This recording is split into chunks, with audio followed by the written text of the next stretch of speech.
Well, hello, everybody. Welcome to this week's edition of Market Insights. It is March the 23rd. Steven Sitkowski here. I noticed that kind of my shirt blends in with the paint in the background. Kind of interesting. I don't know. Kind of a nice monochromatic look, I guess. Anyway, I hope that you are well. So far, the markets have done a little bit of an about face. So that's nice. We opened up on the day higher. We're going to talk about why, what's behind all of that. So we got lots to do today. And fortunately, most of it is good news. Most of it. We'll kind of see how things ultimately play out. But yeah, so far things are feeling pretty good. All right. So they've changed the formatting here on something. Hang on, so that I can show you my um there we are. Yeah, they've changed the formatting on Zoom and really didn't tell anybody. So we learned kind of by default, but um in any event, like I said, it is March 23rd. Quick reminder that everything that we do here is for educational purposes only. It is not intended as investment advice. So, what's moving the markets? Well, the president claims that he's had productive talks with Iran. That's helped the markets to recover. Iran denies those claims. So, I'm not sure what to tell you there. The financial markets believe the president, and usually, those people are pretty well connected. So, might we have an end in sight? Man, we can only hope. The Fed looks like they're likely to hold interest rates steady for the balance of the year. With this spike in inflation that is going to be the fallout of higher oil prices, I don't really see a way that they're going to be able to reduce interest rates unless we get a downturn in the economy, and let's hope that doesn't happen. This morning, 90% of the S&P 500 stocks were higher. So, as of last look, I'll give you latest and greatest here. And we were up a little better than 1%. We'd started off better than that. We were up about 2%. I think we've given a little bit back. Yeah, Trump tells CNBC we're very intent on making a deal. So we're now up 1.42% on the S&P and 1.5% on the NASDAQ. So all that's good. 10-year Treasury, a little bit lower, not much, 4.36. Oil prices, so this is another pretty good indicator, have gone from, they were just a tick below 100. Now they're a tick below 90. That was a pretty significant downward move. Market breadth last week, not good at all. Look at the number of advancers versus decliners on the New York Stock Exchange and on the NASDAQ. So, you know, it was not a good week. It was the fourth bad week in a row. And then you look at new highs, 155 new highs versus 291 new 52-week lows on the NYSE. It was a pummeling on the NASDAQ, 194 new highs, 716 new lows. So, yep, hopefully this week we can start to turn that around. market scoreboard. So this is prior to today. The Dow was down a little more than 5%, the S&P 5%, the Nasdaq almost 7%. Oil up 70%. Today's heat map, that should look pretty good, with the sole exception, and I'll have some more news for you on this, of Micron Technology, which is down 4%, while everything else basically is moving higher. So it is a sea of green today.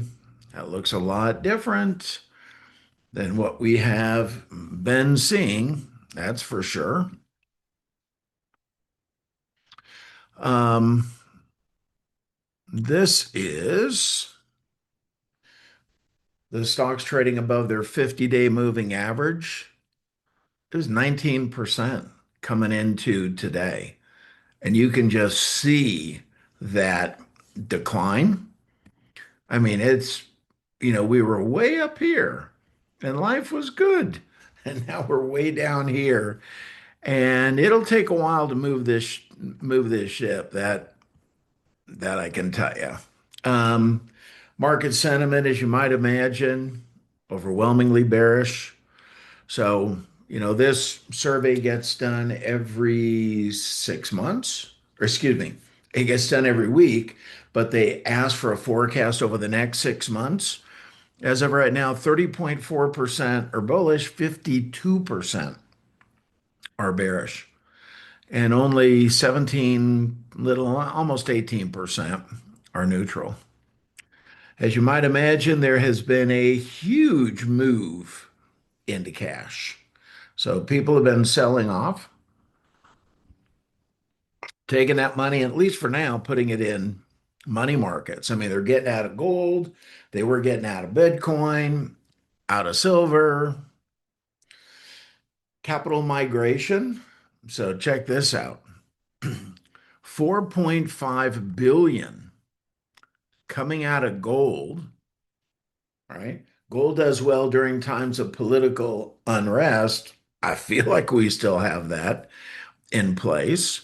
And money moving into energy and into tech. So maybe some bottom fishing on the tech side.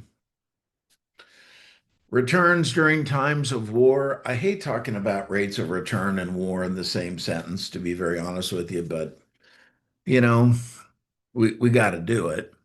So during World War II, market went up on average 11.81%. Korean War, 19%. Vietnam War. So what is kind of the point of all this?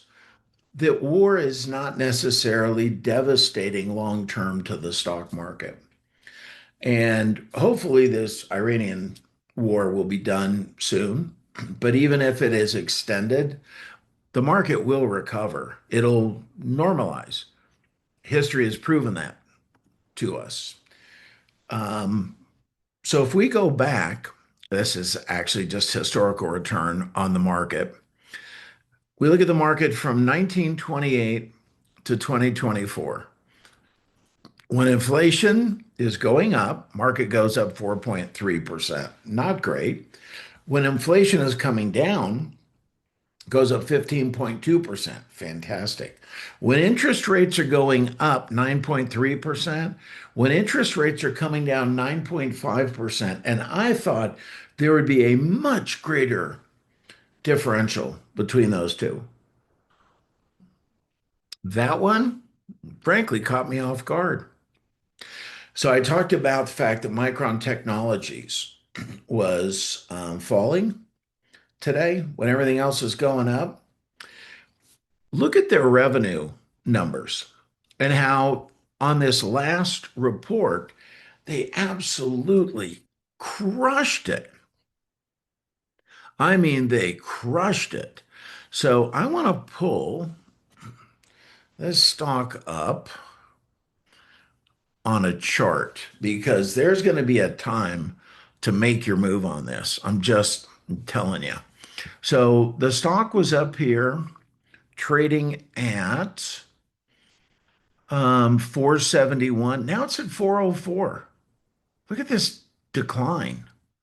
Is that incredible? But look, it's coming right up against its 50-day moving average and its lower trend line.